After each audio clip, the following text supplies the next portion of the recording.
Welcome back to AI War 2 Beginner Walkthrough.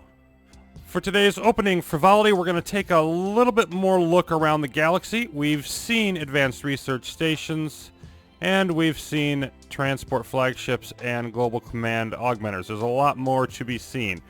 First of all, right here, we have the tech vaults, and those we can simply get a +1 upgrade in our technology. It says that one is for weapon melee. Or we can use them to convert the tech vault to science to give us an additional amount for research. Or we can re-roll the content. So there's 3 different varieties, all of which are hacking. We don't have to capture the system. So that's one of the other main things that we're going to see around quite a bit in the galaxy. There's another one. Now moving around a little bit, we've got a coprocessor over here. AI coprocessor assists the main AI system. Destroying one will increase AI progress, but with a substantial decrease in AI progress when you destroy them all. AI progress will rise by 20 if it dies. It'll be reduced by 140 if all 4 of them die. So the idea is that you want to knock them all out at once. Knocking out one doesn't do you any good. Knocking out all 4 is major, especially with the amount that reduction you get is scaled based on the difficulty, so we're actually getting more than the normal amount here. Over here we've got a combat factory, which is another support fleet that we could get if we wanted. And let's see what else we've got. Warden Fleet Base. We saw the Warden Fleet last time, where they were assisting in Vazirani. They failed, but they did come in there. You can see the ×3 is telling us that they currently have ships here. And you can see in the tooltip there it says this AI reinforcement point contains 3 ships of total strength 0.14. And the reason that these matter is they're essentially rally points. Says the Warden Fleet waits at a base before it sets out to defend the AI from you. If you want to take over an area and there's a powerful AI Warden Fleet nearby and they're going to interfere with your plans, you can knock this out. It can reduce their response time, so maybe that you can get rid of some of the system defenses before they show up and make things easier. However, that is not something that you want to do on a wide scale, probably, because all that means is that further the Warden Fleet, as it reinforces more later in the game, they're going to get more at the other ones. And so if you can do it without knocking these out, that's generally going to be a good idea, because then you're spreading them out more. You're not concentrating them in areas where you may want to go up against them. So the Gravitic Battle Station is another defensive fleet. And then this is a data center, and these are very important for reducing AI progress. You simply knock them out, and it goes down by 20. Paralysis Citadel. This is like the battle station, only it's more powerful. You can see it's got a multi-paralysis sprayer weapon, 450 damage, fires 60 of those. And if the target is small, it'll paralyze it for 4 seconds. And this also has 14 nucleophilic turrets, 13 grenade launcher turrets, and some engineers. So it's got a nice strong complement of turrets to go with it as well. Down here, our first outguard beacon. Those are the mercenaries. We've got to hack this beacon. The AI gets a little bit irritated when you do that. We can have a limited amount of times that we can call in the various mercenaries that are available to be contacted through the beacon. And let's see, more distribution nodes. There's another data center. That's another battle station. And then there's this. Zenith Power Generator. Ancient Zenith device that harnesses huge amount of energy from some mysterious source. And these produce 600,000 energy. That's like getting multiple planets worth of energy just sort of thrown in. On the other hand, you do have to defend them. Well, you don't have to, but AI progress will rise by 10 if it dies. And you have to take over the planet to control them. So this is a system, Alpha here, Mark IV system, that we're going to want to keep in mind if energy runs short, and that's not an if, that's a when. We will definitely be well served to come and consider using this as an option to just give ourselves more instead of cutting back on how much we're using. So how do we want to deal with this? Well, I want to do this on a couple levels, and intentionally I'm going to take a more beginnerish type of approach for the beginner walkthrough. I'm going to intentionally start doing, shall we say, stupid things. But I also want to talk a little bit about what would be the correct thing to do, or at least a better thing to do. And I think that from a sort of thematic standpoint, there's many similarities between AI War and chess. The original AI War wiki talked a lot about, the 3 phases, early game, middle, and end, and they're kind of nebulous in terms of one ends, the other begins. But I think that extends even further, really. A weak player in both chess and in AI War, or a beginning player, will tend to be overly aggressive, and they will also tend to take the low-hanging fruit. So you can imagine a weak player and a strong player playing, and the weak player moves his pawn towards the other player's queen to attack their queen.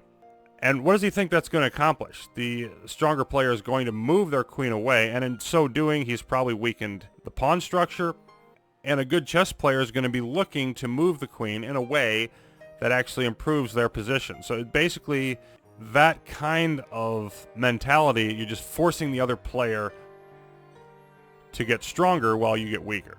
Similarly, in AI War, it's very tempting to just sort of go for the power, go for the resources, grab a larger fighting force without concern for the long-term picture. So in this scenario, for example, I think sort of the obvious beginner thing to do is what we're going to do, which is we're going to take out Rijbergen here. It's the only fleet that's bordering our systems currently that we can still capture. We can still increase our force, and we have enough energy so we can support it and all of those things. And so that's sort of the quickest way to increase what we've got.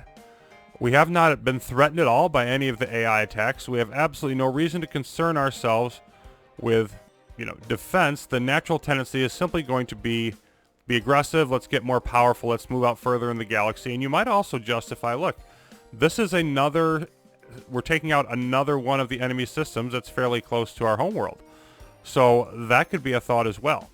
So if we double click our fleet here, and you know what? Why don't we just take them both and just go ahead and hike our way in there? No reason not to do that.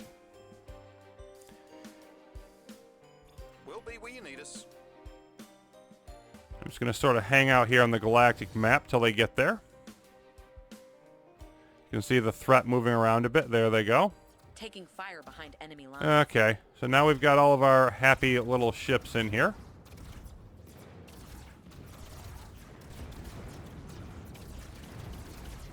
And we're going to conduct another wonderful system cleansing.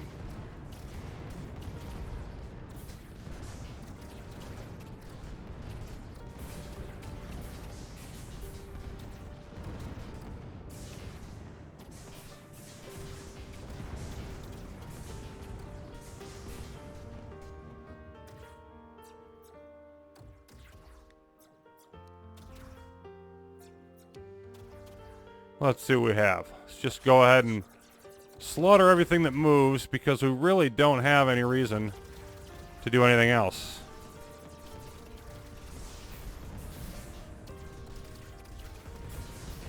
And while they're doing that, let's just sort of think about why this is a bad idea. Go ahead and clear this out over here. So first of all, let's take a look at what's going on in Rijbergen. We've got 3 wormholes that are going to be intact, and all of them are going to be in, like, there's no place that has a good, safe vector place to defend against them. So 3 wormholes coming from different directions. So that's problem number 1. We're going to have a difficult time defending this system. Now, more experienced player might say, look, I don't have to defend the system. I can just withdraw and, you know, take the fleet and then leave. And you can do that, but that's not the type of move that a beginner will typically come up with. They're going to try to defend it.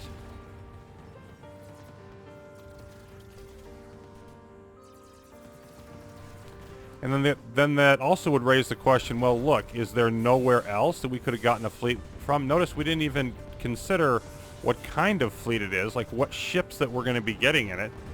It's just, you know, there's a fleet there and we're going to go take it because, you know, lust for power and all that.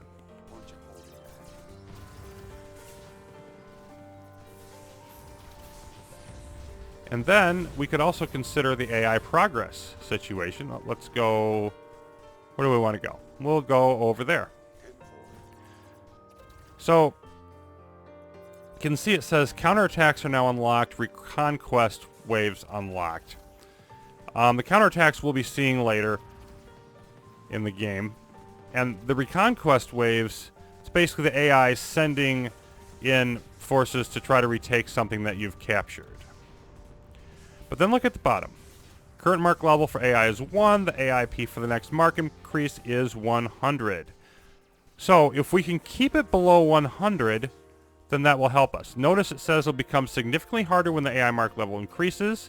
The AI mark level will never go down regardless of AIP reduction. And that's that part, the fact that it doesn't go down, that's a change from the first game. Then in the first game, it was possible to reduce it back below when they upgraded, and that game was called their technology level. It's the same basic idea. Go and knock out the command station. And then we're going to go ahead and continue our way through. You can see once again we've got our zombies. We've got a couple more of these to go.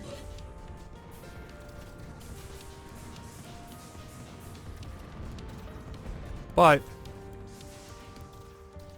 sort of the more probably intelligent approach would be to try to make sure that we're going to keep that below 100. And the mark level increase there, a lot of that is used for waves. So like if we go above 100, we're going to be seeing Mark II waves instead of Mark I waves. Exhausted.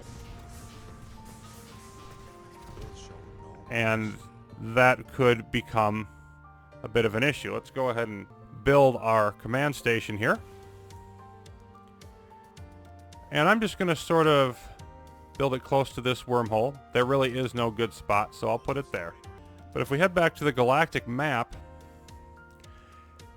how could we prevent, because now we're in a situation where the next system we take is going to put us over 100. So how could we prevent that from happening? Well, we have the data centers.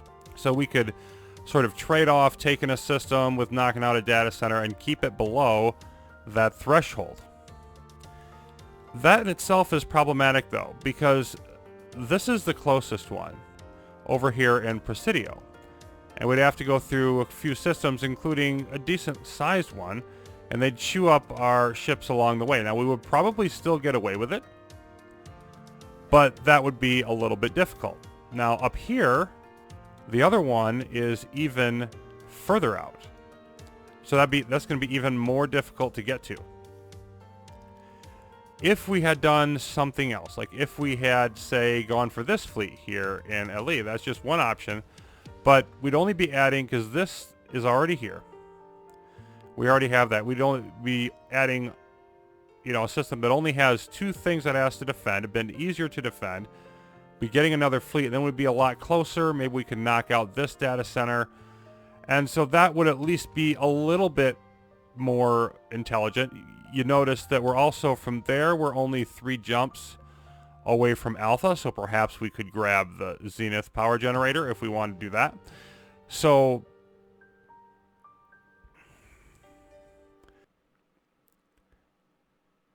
in contrast to the weak player's concept of aggression and taking low-hanging fruit, the strong player tends to be more defensive oriented, not completely. I mean, there are times when it's just going to be a bloodbath or a metal bath, if you will. But they tend to think in terms of making sure everything's secure first.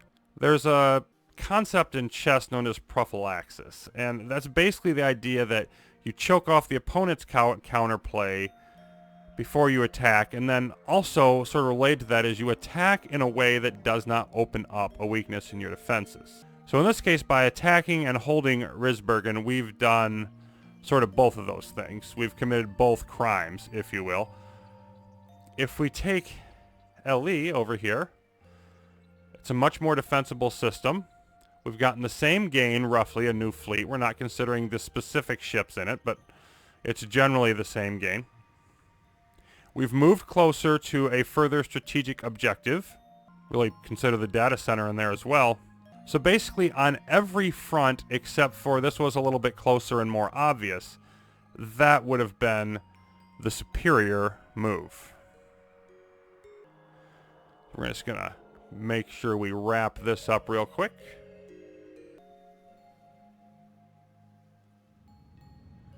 And of course we've still got the speed controls, plus and minus. I'm going to just get this thing done a little faster.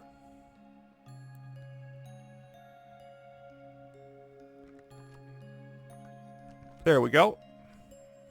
It can also go down to 0.5 speed, by the way. Okay, so we're just going to want to throw everything up here. And now that we're in this situation, well, we'll put a couple of these over here, and we'll put one over here, and we'll throw up some pike turrets. You know what, I'm not confident they can quite double cover there, so I'm just going to do 2 and 2 and 2. Throw the plasma turret up, probably somewhere in the middle is a decent idea. Maybe covering these two, I don't know. And then we'll put up, let's see, a gravity generator by each of these and one by the base. Force fields, I definitely want to come down here with those. Minefield, let's put some extras up here.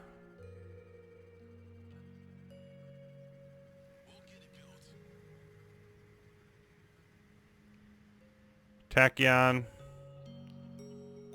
One at each spot. And then, of course, our wonderful tractors.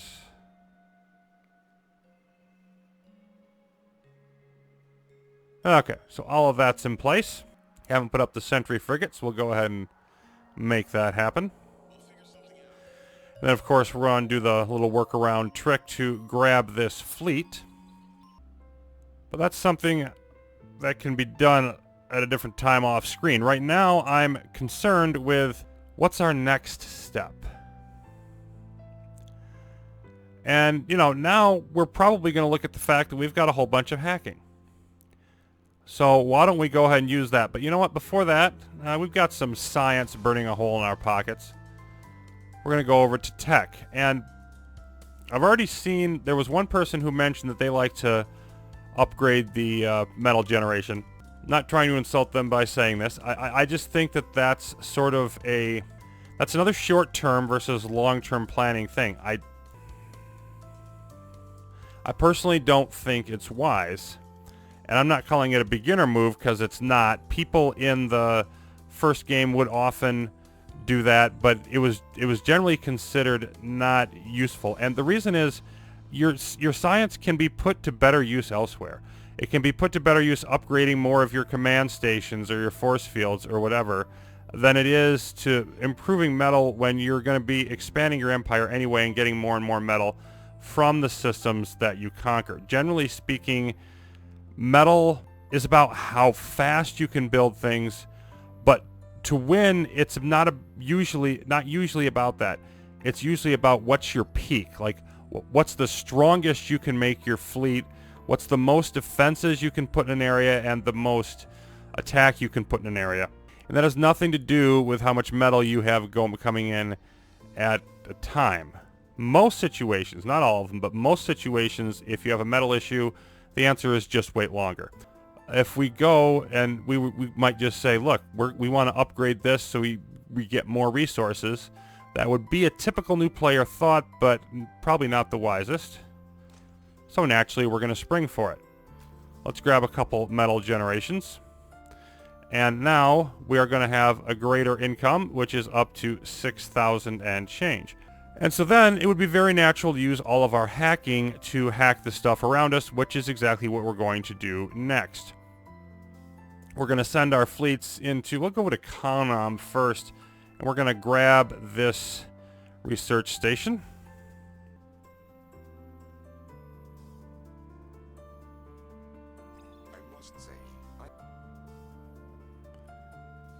And let's take a look at the multiple fleets scenario here, because if we look at this,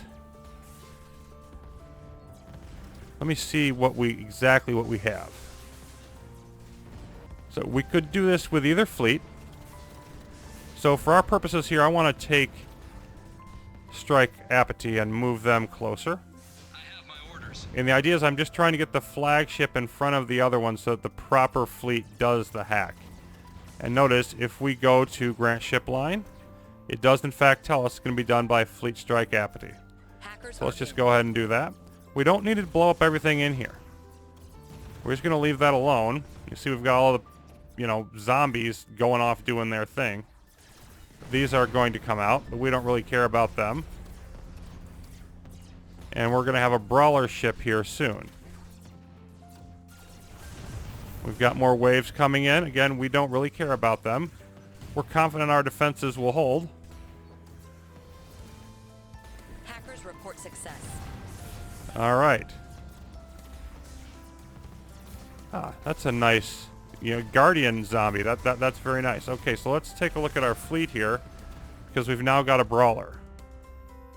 And you can see that moves our overall strength there up to 12. Well, that was easy. Let's do some more of that. That was kind of fun. Okay, so let's move all over here to Vibo. And we'll see the tech vault in operation.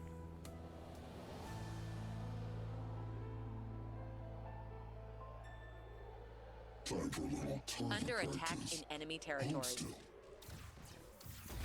Okay, same basic situation. Let's find that tech vault. It's over here. So this time, let the other fleet do the hack. Stick them in front. And now let's see what it says. And you can see for 10, we could convert it to science. And that's going to grab us 1,500 science. By the way, that was increased in 1.002. It was less. But still not worth it, I don't think. 20 to get a random new line, or we'll just take the technology. And again, at this point, we don't really care what it is. It would probably be better to be more judicious in our use of our tech points. We're just say, you know what, we're going to grab whatever that thing is. And the other thing that's going to happen here, probably would be better to clear about a little bit more of this before we went on the attack. We've got, they're heading off here. I'm going to sort of pull them back. Or maybe I'm not, because the brawler doesn't want to move. Oh, it's an attack move, that's why. Moving to new station. Very fitting. Basic mistake there. I have the same thought myself. Thank you. They continue to spawn out of the tech vault.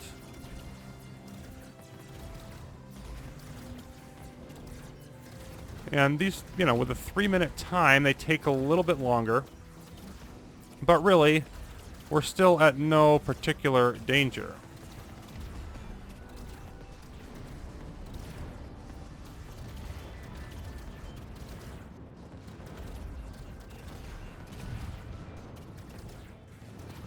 And notice they've realized, hey, we're not going to be very successful over there. So they're actually running away. And that's probably not good for us, because what's going to happen is they're simply going to join the threat fleet.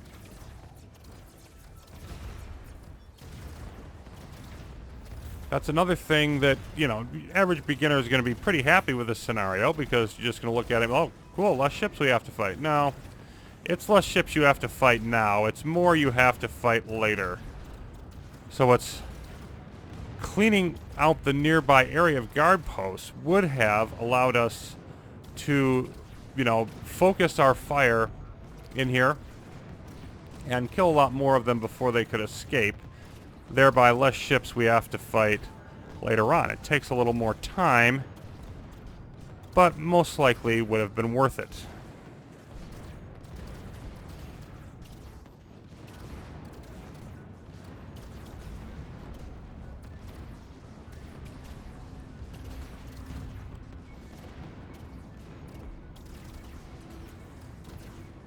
So our weapons for our melee ships that we have very few of, if any, will soon be ready.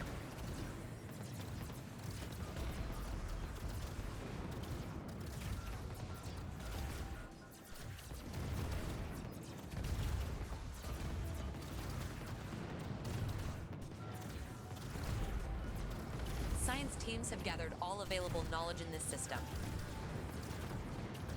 Our hackers have done all they can. There we go. And let's just double check that to make sure it worked. Heading over to tech. And weapon melee had boosted. Now this is another one of the changes that would have happened. And you can see, by the way, we have a metabolizing gang saw. And that's it. In the launch version, when you hacked a tech vault, it would increase the cost that was required for the next upgrade, just as if you had researched it. They changed that so that, you weren't required to invest the technology in upgrading it and then hack the tech vault in order to do it optimally, because otherwise you'd lose out on some science in the overall picture there. Okay, so we have done a couple hacks. We've still got lots of hacking points. So we could be going around acquiring more things that way. We've taken another system that's now going to be a pain in the butt most likely for us to defend. But let's take a bit of a look around at what more we've found. And we got these two systems scouted. There wasn't anything interesting there. Nothing too interesting there. And I think we got a little more scouting off this way when we took Ridgebergen. Well, there's another Warden fleet. So you can see this one's really close by here. And if we'd taken out this one, it wouldn't have done us much good because another one there. And you can notice also more ships. This one had 3 ships. Now it has 4. And the 4th one was a heavy beam guardian. How fun is that? And over here we found a second coprocessor, and this system, this is interesting. It's a Mark II system. It has a GCA and advanced research station. We may want to keep our eyes on that down the road. Here's another fleet. But overall, it's just a little bit more territory revealed. Nothing too spectacular.